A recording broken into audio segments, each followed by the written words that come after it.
hungry for it, man. You know I gotta get it. I hit the ground running. You know I gotta get it. I see that money coming. You know I gotta get it. I gotta get it, gotta get it. Yeah, I gotta get it. Whatever's necessary. You know I gotta get it. Bullshit is secondary. You know I gotta get it. They say we legendary.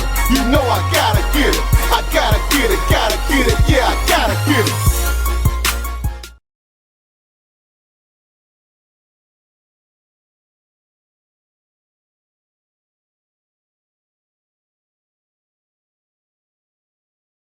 What's up, what's up, what's up? It's your homeboy Maul the Pimp, aka MTP, and welcome to another special edition of the Pimpoholic TV podcast. And as always, you know I keep special guests coming through my show, but I got a very, very, very special guest this time. This woman right here, how can I describe this? Mom, wife, businesswoman, author, all the above, all the way in Tennessee, from New York City. I'm talking about the wife of mogul Dame Dash, Miss RAQUEL HORN. Welcome to Pimpoholic TV, and how you doing, ma'am? Oh, well, first, thank you for having me, and I'm so happy to be here in Tennessee.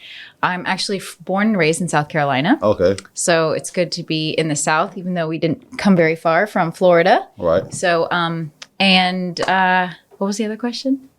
You started. How you doing? Oh, how am I doing? I'm great. Yeah, how you doing? It's just nice. I'm looking forward. I'm trying to see some colored trees for fall. I wanted to see some fall colors when we were in Tennessee, and I did get a glimpse of mountains as we were out here. Of course, that's and I just realized as we were driving through Chattanooga, the Chattanooga Choo Choo. Right. And the old song that I used to have played, probably my dad played for me when I was really little. We talked about that, yeah, right. I feel like it divine manifestation, so here we are. So let me ask you this before we even get into the interview. This your first time in Chattanooga, right? Yes, it is. So when you first landed in Chattanooga, what's your mindset? Like this is country, or this is like, what's your mindset when you first landed? I'm definitely in the country. I love it. Really?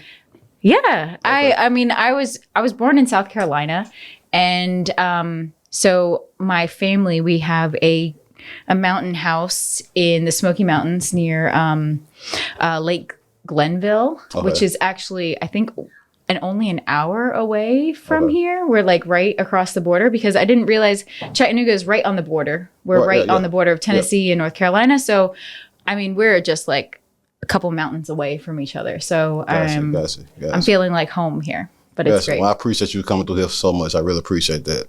So let's get into it.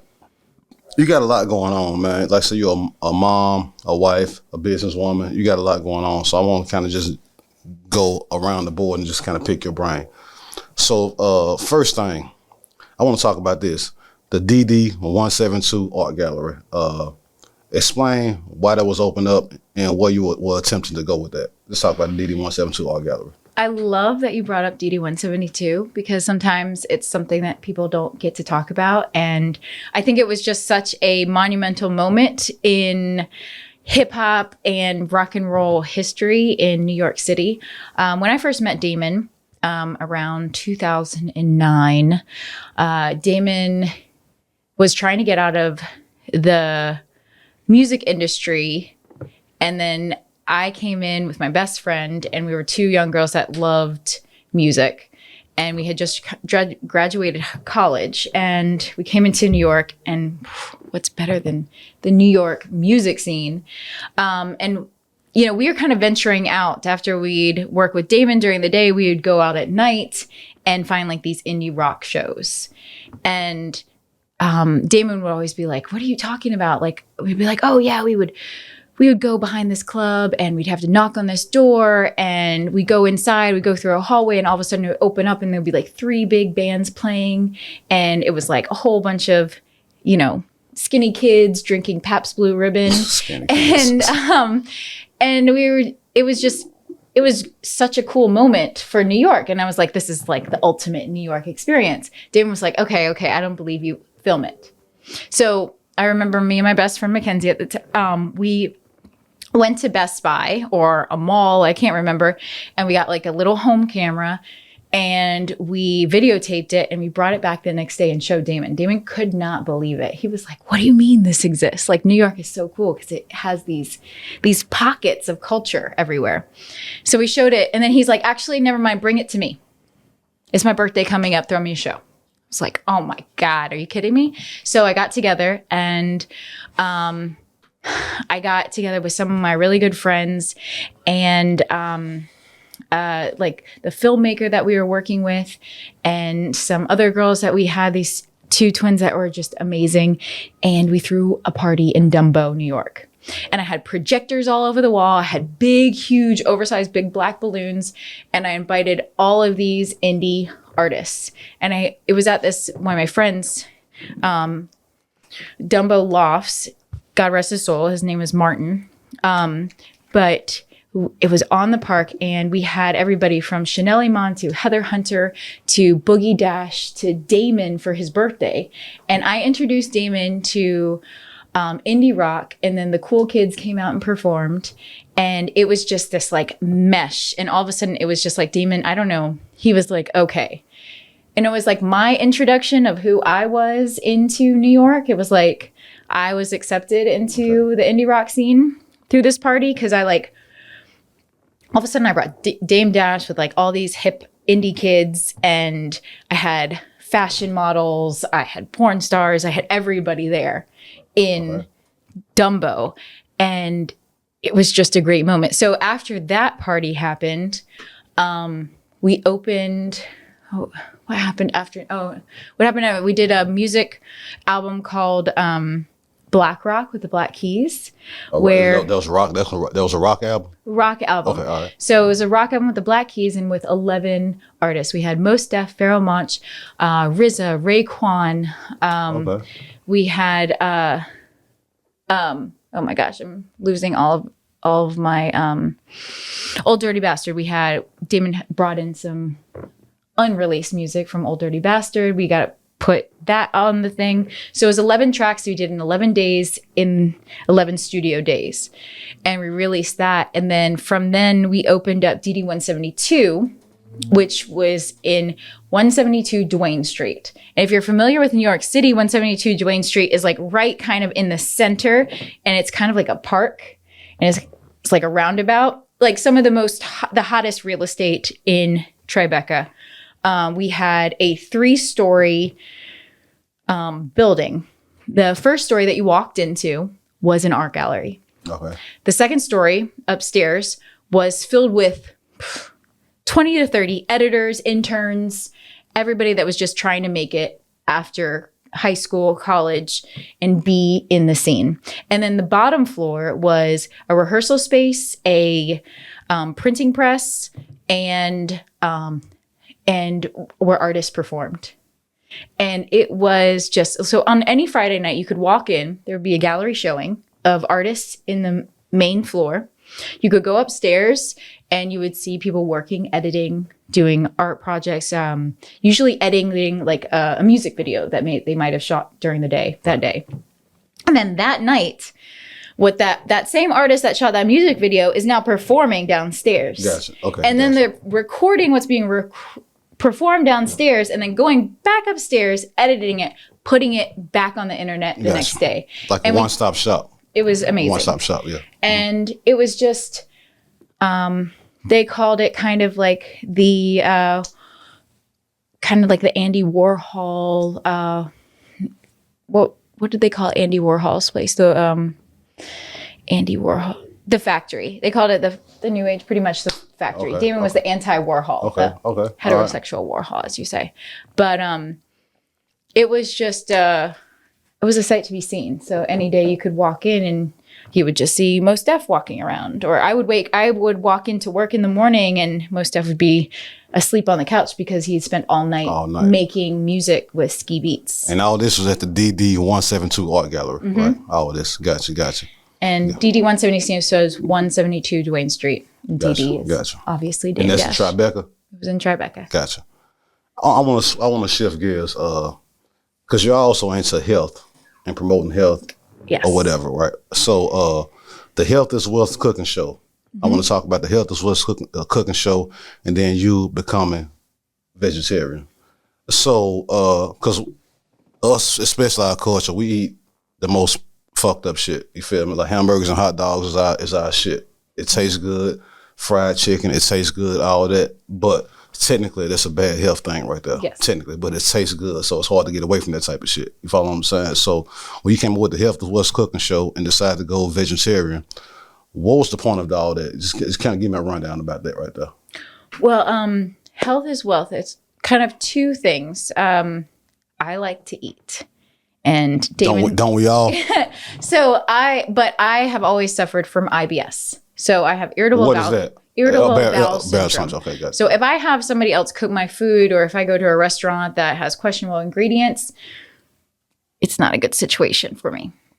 So I've always been very conscious about what I have to put into my body, what I'm eating. And that carried over into meeting Damon. When I met Damon, I learned Damon is a type 1 diabetic. So when you have diabetes, I always was very conscious about and learning about what affected his blood sugar. So I would have to create meals that still tasted good, but didn't spike his blood sugar. Right. So the first season of Health is Wealth, we started on Dash Diabetes Network, where we talk about diabetes, and Damon explains and brings doctors and naturopath, holistic doctors together to compare different approaches to diabetes. Type 1 diabetes, your pancreas does not work. No matter how much you do, we've never met anyone that has been able to turn their pancreas back on without stem cells or something else like that happening. So, but type 2 can be reversible. And I overheard you guys talking about. You heard that when I was asking about yes, that? Yes, I overheard that. Type 2 can be harder on a person mentally because, again, you're being told that you can cure this.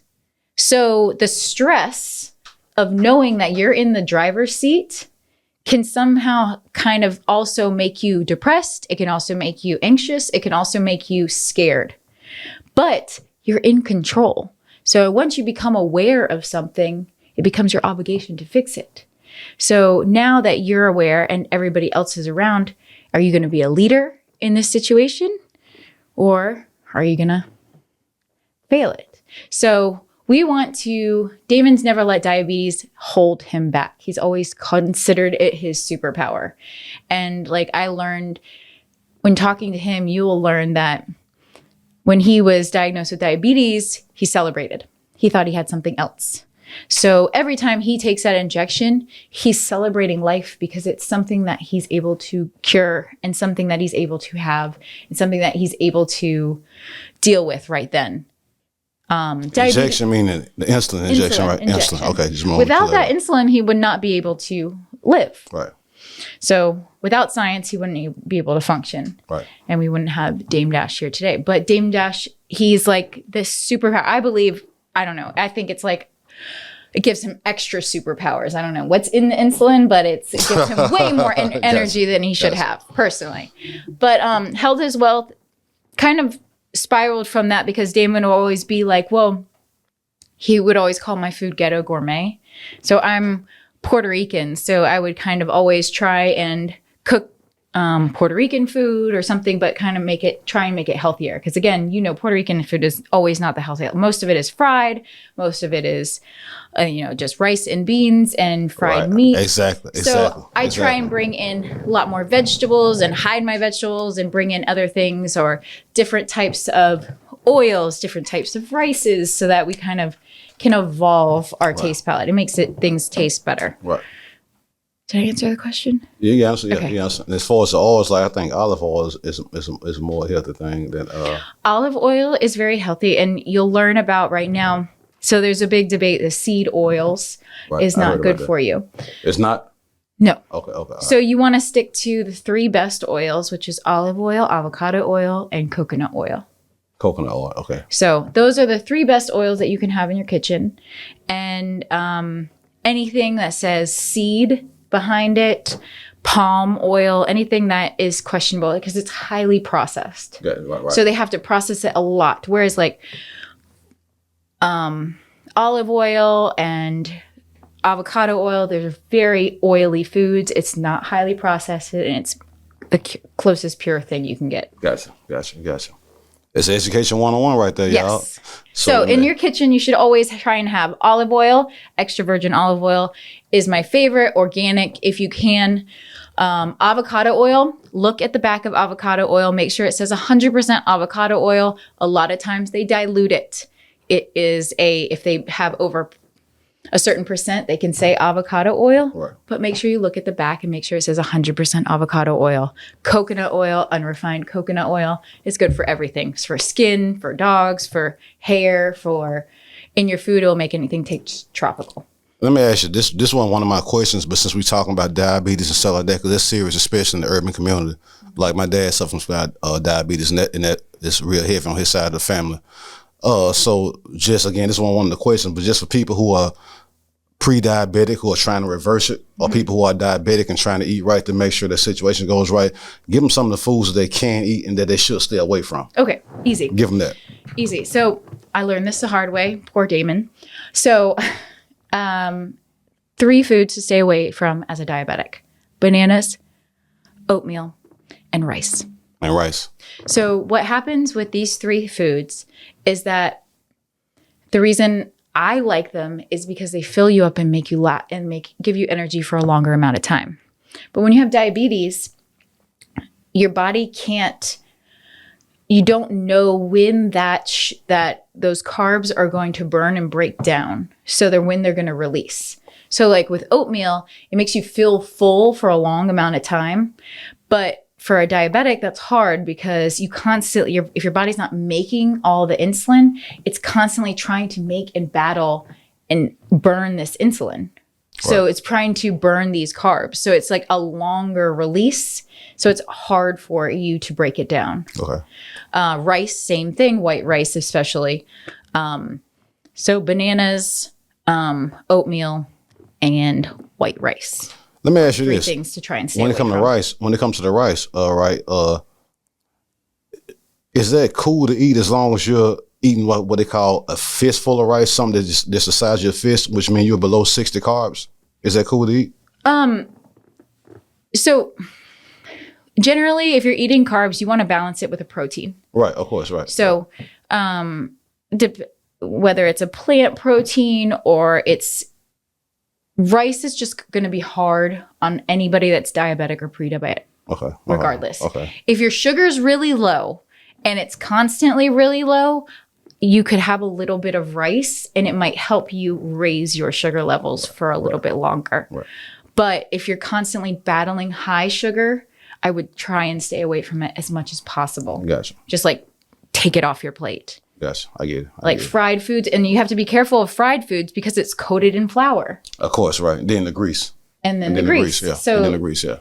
You have the fried aspect of the flour. The flour is like the carbs. That's what's going to hit later in a different time. Right. And anything that's like super processed, like anything that comes out of a package is always going to hit you at different times. You never know when those sugars or those things are going to hit. So preservatives are preservatives for a reason. They preserve food, so they're going to preserve food in your body. Right. So you just try and stay away from things that come in a bag. The more you can prepare food, the more you learn about food. So it's a big experience for me to cook food with my son and to always have family dinner so that we all see where food comes from and we're all sitting together at the table. It's better to eat at home instead of eating out once you're in that situation. Absolutely. Yeah. Absolutely. Yeah. Well, Raquel, I'm so glad you educated on that type of stuff to where you can keep a mogul like Dame Dash around us for a while. You dig? Yes. If something ever happens to him, we can hold you accountable for that. Oh, gosh. You feel me? He's still, granted, he'll still go for those vegan burgers and those vegan chicken wings. Gotcha. Let me tell you. Now I want to shift gears. You came out with a thing called From the Womb to 3, more like a curriculum for first-time parents. What was the motive behind that? I haven't finished it yet, but it is a curriculum I'm working with Anisha Jacko. She's a What's her name again? Anisha Jacko. All right. Principal Anisha Jacko, soon to be Dr. Jacko. I'm holding you accountable. And all of the mothers and the principals of OSG. When I became pregnant with Dusko, they did a lot to teach me about being a mom and how to teach your baby. And so teaching your baby doesn't just start when the baby's born and outside of your womb. You want to start, you can start structure when the baby is actually inside your belly. So one of the coolest things that they had me do is I wanted to teach him Spanish. So we put flashcards all around the house of different things, like flashcards of the wall, of the chair, of in the refrigerator, different words. So every time we would go in the ice machine, we were saying the Spanish word for ice and for chair and for wall and for light and for just different things all around around the house. So he's hearing these words, right? And then they also had me have my family and everybody in the household record a story, reading it. So just like I'm sitting here right now, I had my mom record one of my favorite books, like The Little Engine That Could.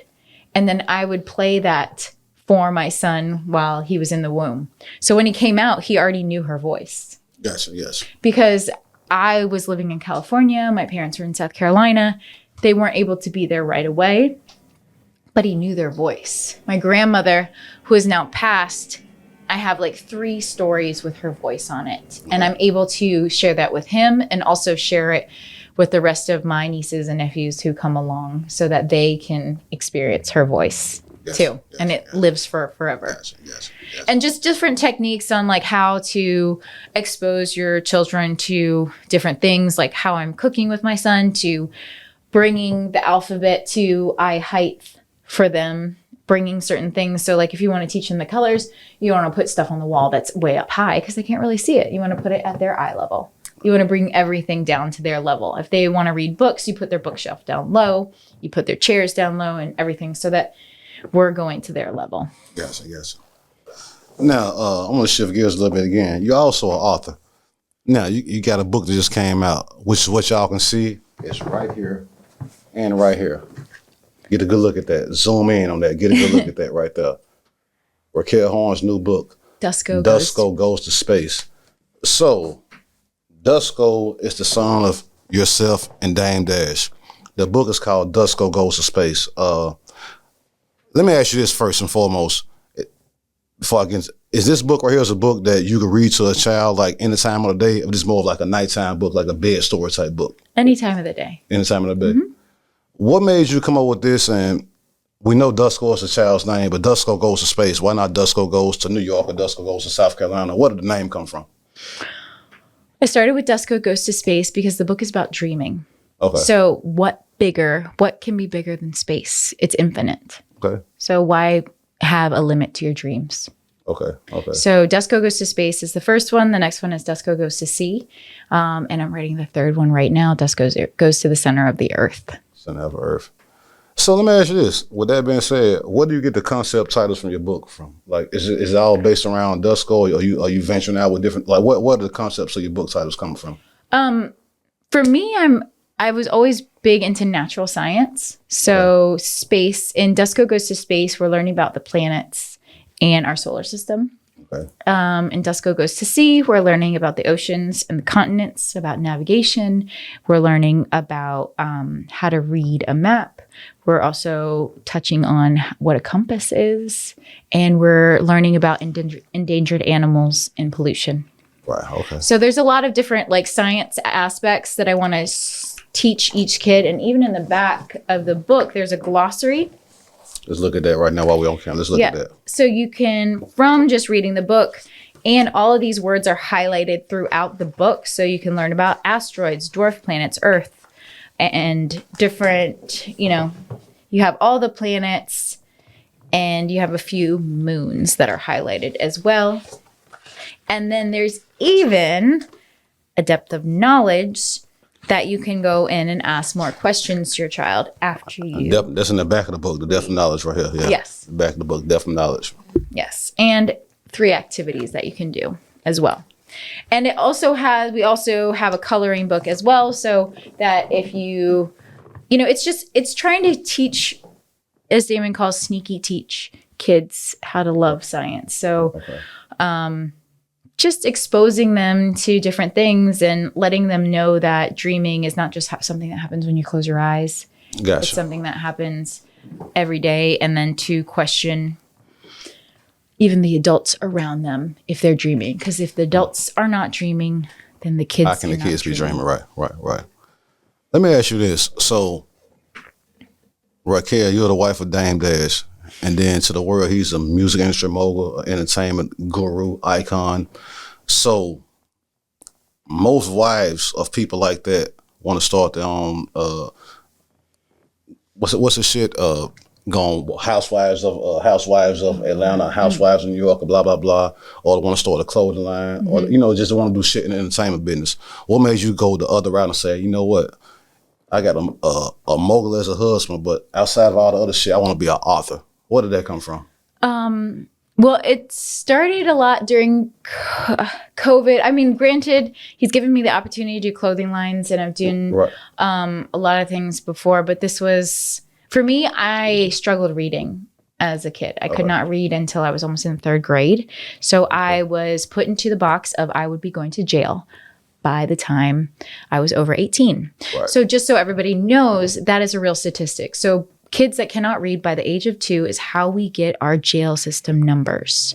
So that's how they calculate how much money they're giving to the prison systems and jails and everything based on what the kids' literacy levels are. So I was put into that box, and my father couldn't read until he was in the 6th grade. And so reading is something that was my dad was very passionate about, and making sure that I didn't go through the same struggles as him, having like dyslexia and certain things like that. So he really focused in on me. So being the girl that none of the teachers would call on, or, I wasn't able to read aloud in class. This was like my big, like, I can, like, what's more? Like, I was showing everybody, all those teachers that never had a book or never had anything and said I would never account to anything. This is me coming back to the school and teaching the kids that they can do everything, anything that they want to do. And then just meeting during COVID, David exposed me to over 300 principals through the OSG, and being in the principal's office with over 300 principals and them encouraging me to write a book or to just dream about being an author. I sat down pregnant and wrote this book in one night, and they helped guide me into getting it published. And they even helped, I self-published at first, and then I had 3 book deals, and I ended up going with the Sussman Brothers, who are a publishing company that caters to the school systems. So I didn't want to feel like a little fish in a big pond. I wanted to be able to talk to my publishers. I wanted to be able to like actually feel like I was able to have a voice. Right. And so that was something that was very important to me. But yeah, and these principles, they made sure that I had sight words in the book, that I spoke to people at NASA to make sure my facts were right, that my brother is an aeronautical engineer, that he made sure all my facts were correct for the book. And then that's how it came about. So really, you doing this book, it's not even a financial thing. It's really like more of a moral obligation for you. Yes, it was at first. Now it's just, I'm having so much fun going to the schools and talking to the kids and like really feeling like, making an impact, because I know what a person like me was when I was in school. What you went through. When I was in school, like I had an astronaut come to my elementary school. So look what it made me write a book about space. I went to space camp. But just the impact that it can have on these kids' lives, and that, to reach for the stars. And the fact that it's more of a moral thing, it's not financial. And that goes to something that I've heard Dame say in a bunch of interviews, like find something that you're willing to do for free. Exactly. That you can make money off of, the way it don't feel like a job. Yes. You feel me? So I'm glad to hear that right there. Let me ask you this. You got a kid's YouTube channel. I went and Googled you behind your back. You dig? And Apple Fish Kids. Mm-hmm. Where the hell did that name come from, for one? And where are we going with this? Apple Fish Kids. Okay, where I got the name from. I'm waiting for Damon to chime in and say that he thought of the name. But did he or did no, you? No. Okay. I thought of the name just like I thought of Governor's name. Damon. Salute the governor. What did he say? He said, "Stop lying." Apple. You did not make up Applefish. Okay, Applefish. Okay. Apple Fish Kids on YouTube. Yes. Apple Fish Kids on YouTube. So explain that, please. Anyways, I wanted to make kids content. We were going back and forth. We had a couple other names. Applefish was a name of a dog I used to take care of when I was a kid. Okay. And the dog name was Applefish? The dog's name was Applefish. I think the parents let the youngest kid, it was a chocolate lab, and we would dog sit that dog. And I remember I was like, that is such an interesting name. And my dad would always be like, yeah, a 3-year-old came up with it. And I was like, that is such a cool name. But as far as like education, Apple, A, is like one of the first words you learn for A. Okay. Is an apple. F, the first word you learn for F is fish. So it was just like so perfect for it to come together. Applefish. I don't know. It just sounds cool. Applefish Kids. So what kind of content is on the Applefish Kids YouTube channel? For people, for one, go out there, go to YouTube and search Applefish Kids and subscribe to that. Yes. When they subscribe, what are they going to see when they subscribe to that? I just want to make a note. It's also on America New Network, which you can download on all apps and all platforms. But what you're that's new spelled N-U. N-U, yes. Yep. America New Network. You're going to see English, Spanish, and sign language. So these are the 3 languages I'm teaching Dusko. Okay. And then you're also going to see music by Birdie. Who is Birdie? Birdie is Nicolette's alter ego. Okay. All right, Nicolette. You didn't tell me that, but okay, cool. But, she does it for her nephew. Okay. And some of the biggest videos, like Old MacDonald, lots and lots of views. Biggest banger she's got. No, I'm just kidding. All right.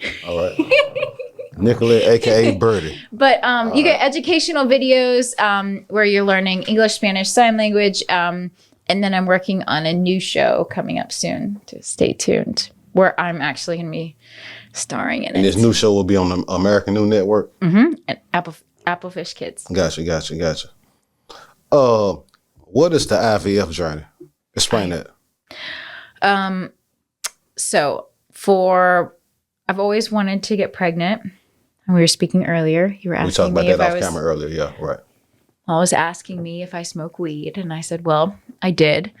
And I quit because I was trying to get pregnant.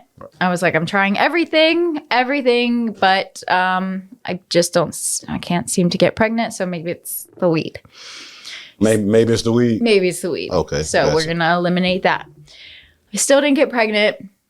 And, I went through a lot of different things. For any women out there or families trying to get pregnant, you'll know this process: Clomid, IUIs, and then I had to start through IVF. What does IVF stand for? I don't know that. In vitro fertilization. What is it? In vitro fertilization. Okay, all right. So that's when they take the egg and they take the sperm and they put it together. Like artificial insemination, pretty much. Okay. And they put it in a dish and they wait for like 7 days and the egg grows and then they put it back into your uterus and we pray for an implanted egg. Yeah, okay.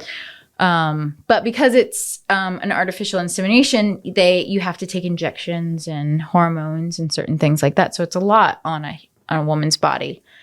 But yes, so my IVF journey, I was very open about how I lost a baby at 7.5 months, and then I was able to have Dusko, and how it took about 8 years for that to happen. Dusko's a golden child. He's a handful, y'all. Salute to Dusko Dash. Yes. Salute to Dusko. He won't go anywhere without his bucket hat right now. I like the little bucket hat too. Yeah. He's been Dusko's been clowning since he's been in Chattanooga, y'all. He's been clowning. So okay, you're a mom, you're a wife, you're an author, You're out here promoting and practicing health as well. At the end of the day, Raquel, what are your career goals? What's your end result? What are you looking for? Okay, so I want Dusko Goes To have at least 11 books, and because with 11, that's a whole year worth of curriculum for a school. All right. So that, and then I want to have another son or another child. Okay. Possibly a son, daughter. Don't care. And then I probably start another book series for that child as well. Okay. All right, Raquel. Those are my big dreams, but I want a big series. I want it to be as big as like Magic School Bus or anything like that. Let me ask you this. This popped in my mind. The Dusko Goes To book series. Have you ever thought about translating that to film? Oh, yes. Has it crossed your mind? Oh, yeah. Okay. With a husband like Dame Dash, trust me, it's already. Exactly. Right. It's already in the works. Don't even. Okay. He's going to be like, yeah, and what's happening with that as soon as I cross over that door right now. Gotcha. Okay. But yes, absolutely. That popped in my head just now, so I was just wondering, has it? Absolutely. Okay. Gotcha. One last question. I think this is the most important question to me. How do you juggle between being a full-time mom, a wife, an author? You're on tour right now. You're in another state, another city, promoting your business. Like, how do you juggle all these things and still make it work? And I'm asking, before you answer, I'm asking that because you got a lot of women who are trying to get into this entertainment game, and some excuses might be, I got a child, I can't do it. I don't have a babysitter, or I don't want to take my child with me, or I can't figure out how to spend on this versus this. So how do you juggle between being a full-time mom, a dedicated wife, an author, and being on the road with a music mogul? How do you juggle all that shit and still make it work? It's a lot of coffee and wine. No, I'm just kidding. No. You're not kidding. You're not kidding. You serious about that. You ain't kidding. Damon and I have made our life like a full-time date. So our family, Dusko is on tour. This is a whole family experience. We have Dusko with us. We have Governor, our dog, with us. Salute the governor. That's the dog, y'all. Salute the governor. Yeah. He's with us. And, after this, we're going to do 12 schools in New York. Okay. And then I am off to Los Angeles. So you're starting the tour here in Tennessee. Right. And then we're off to New York. But we're making it a family experience, and we don't like to not be together. So we're trying to figure out how we can make our life, we call it the day-night tour. I'm like after hours right now. Usually I'm like 8 a.m. Raquel, but this is like after dark for me. Definitely. This is definitely dark time. Yeah. But usually, and then we have Nicolette. So Damon and Nicolette have music, and so they perform. So while I'm doing the schools in the morning, Damon could also do high schools in the afternoon where he talks to them about entrepreneurship and what's the next level or the next step for them. It doesn't always have to be college, which college is great, but letting them know that isn't just where the end all be all. If you have an idea and you know exactly what you want to do, giving you the motivation to go and start that. Because sometimes college for people is debt and then working off that debt and then just being unhappy. Where if you know what you want to do, Damon tries to encourage those students to just go and start it now. Because you know what? You'll be 4 years ahead of everybody that's going into college, and you won't have the debt. Right. So we start with that. And then, Nicolette is with us. She's an artist. She goes and performs in the area at night. Damon has his rock and roll band. They'll go in the area and perform at night. And then we start the whole day. So it's like our day-night tour. That is the dream for us right now. I'm glad to hear that, Raquel. Man, salute you. I appreciate you, man. I'm proud of what you got going on. And before we get out of here, give them all the information where they can find you. Give them your Instagram, your YouTube, your American New Network, and also let them know where they can also get this right here, this book right here, Dusko Goes to Space. Get this.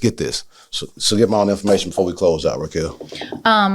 My name is Raquel M. Horn. You can find me on Instagram at Raquel M. Horn, Twitter or TikTok at Raquel M. Horn.